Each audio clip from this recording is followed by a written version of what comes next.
ایک یہودی نے اپنے بیٹے کو گھر کا کچھ سامان لانے کے لیے بازار بھیجا۔ وہ لڑکا گھر سے نکلا اور بازار کی طرف چل پڑا۔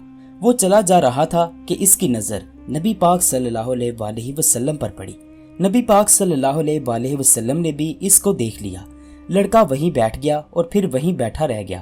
کافی دیر ہو گئی تھی۔ اس لڑکے کا باپ کبھی اندر جاتا کبھی باہر آتا کہ لڑکا رہ کہاں گیا ہے، وہ ابھی تک آیا کیوں نہیں۔ پھر سورج غروب ہو گیا، مغرب کی نماز ہو گئی، تب جا کر لڑکا گھر واپس آیا۔ باپ نے اس سے پوچھا، ارے نادان، اتنی دیر تک کہاں رہے؟ تو بڑا نادان اور پاگل ہے۔ میں نے کہا بھی تھا کہ جلدی آ جانا، پھر بھی تم اتنی دیر لگا کر آئے ہو، اور تمہیں سودا لینے بھیجا تھا، لیکن تم تو خالی ہاتھ واپس آ گئے۔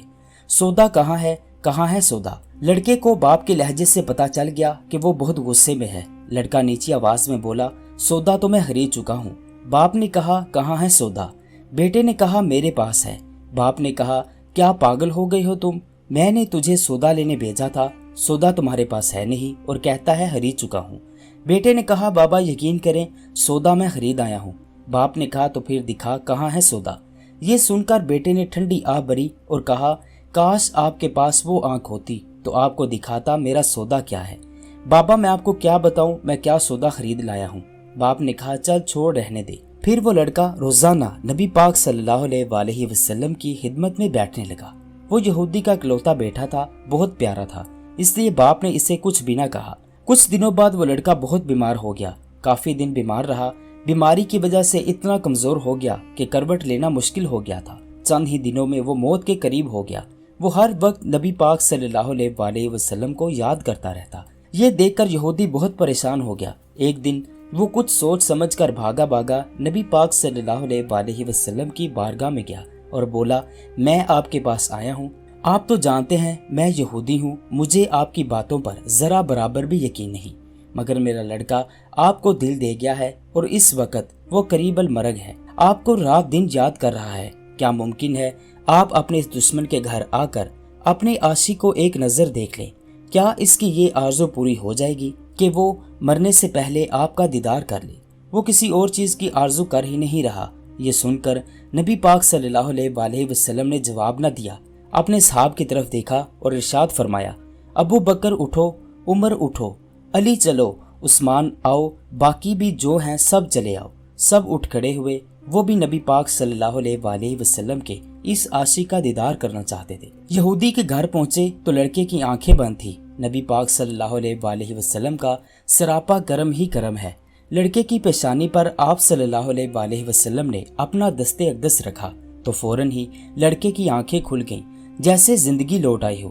اس کے جسم میں طاقت آ گئی۔ آنکھیں کھولیں تو نبی رحمت صلی اللہ علیہ وآلہ وسلم پر نظر پڑی۔ ہلکی سی چہرے پر مسکراہٹ آئی، اس کے لب کھل گئے، مسکراہٹ پھیل گئی۔ یہ دیکھ کر نبی پاک صلی اللہ علیہ وآلہ وسلم نے فرمایا، بس اب کلمہ پڑھ لو۔ وہ لڑکا اپنے باپ کا منہ تکنے لگا تو یہودی باپ بولا، میرا منہ کیا تکتا ہے؟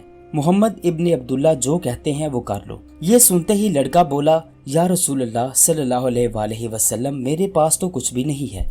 آپ صلی اللہ علیہ وآلہ وسلم نے فرمایا، تم بس کلمہ پڑھو، میں جانوں اور جنت جانے، تم میرے ہو جاؤ، جنت بھی تو میری ہے، جنت میں لے جانا میرا کام ہے۔ لڑکے نے فوراً کلمہ پڑھا۔ جب اس کے منہ سے نکلا محمد رسول اللہ تو اسی وقت اس کی روح پرواز کر گئی۔ کلمے کا نور اندر چلا گیا، آنکھیں بند ہوئیں، لب خاموش ہو گئے۔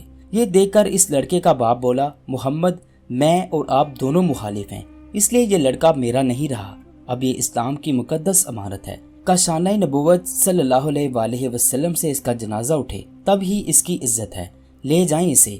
یہ سن کر آپ صلی اللہ علیہ وآلہ وسلم نے فرمایا، صدیق اٹھاؤ، عمر اٹھاؤ، عثمان آگے بڑھو، بلال آؤ تو صحیح، علی چلو دو کندھا، سب اٹھاؤ اسے۔ صحابہ کرام نے نبی پاک صلی اللہ علیہ وآلہ وسلم کے اس فرمان پر لبیک کہا اور اس لڑکے کی میت کو اپنے کندھوں پر اٹھا لیا۔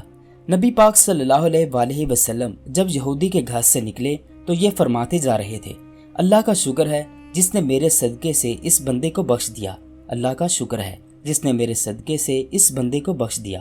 اللہ اکبر، کیا مقام ہوگا اس عاشق کی میت کا جسے حضرت علی کرم اللہ تعالی وجہ الکریم، حضرت عثمان غنی، حضرت ابو بکر صدیق، حضرت عمر بن خطاب، حضرت بلال حبشی رضی اللہ تعالیٰ عنہ جیسی عظیم شخصیات کندھا دے کر لے جا رہی ہوں، اور آگے آگے نبی رحمت صلی اللہ علیہ وآلہ وسلم ہو۔ قبر تیار ہوئی، کفن پہنایا گیا، نبی پاک صلی اللہ علیہ وآلہ وسلم قبر کے اندر تشریف لے گئے، قبر میں کھڑے ہوئے اور کافی دیر کھڑے رہے، پھر اپنے مبارک ہاتھوں سے اس عاشق کی میت کو قبر کے اندر اتارا۔ آپ صلی اللہ علیہ وآلہ وسلم قبر کے اندر پنجوں کے بل چل رہے تھے، مکمل پاؤں مبارک نہیں رکھ رہے تھے۔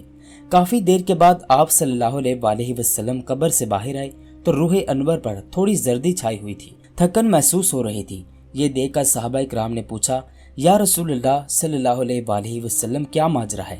پہلے تو یہ بتائیے آپ صلی اللہ علیہ وآلہ وسلم نے قبر میں پاؤں مبارک مکمل کیوں نہیں رکھے؟ آپ صلی اللہ علیہ وآلہ وسلم پنجوں کے بل کیوں چلتے رہے؟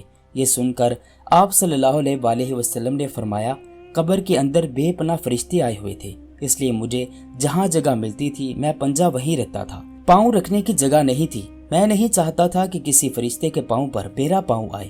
پھر صحابہ کرام نے پوچھا، آپ صلی اللہ علیہ وآلہ وسلم قبر کے اندر کیوں گئے؟ ہمیں کہتے ہم چلے جاتے۔ یہ سن کر نبی پاک صلی اللہ علیہ وآلہ وسلم نے فرمایا، میں نے اس لڑکے سے کہا تھا نا تیری قبر کو جنت بناؤں گا، تو اب اسی قبر کو جنت بنانے کے لیے قبر کے اندر چلا گیا تھا۔ صحابہ کرام نے اگلا سوال کیا، پھر آپ اتنے تھکے ہوئے کیوں ہیں؟ نبی پاک صلی اللہ علیہ وآلہ وسلم نے جواب میں ارشاد فرمایا، تھکا اس لیے ہوں کہ فرشتے اور حوریں اس عاشق کے دیدار کے لیے آ رہے تھے اور میرے بدن سے لگ لگ کر گزر رہے تھے، ان کی وجہ سے تھک گیا ہوں۔ سب صحابہ کرام اس عاشق صادق کی قسمت پر اشش کر اٹھے۔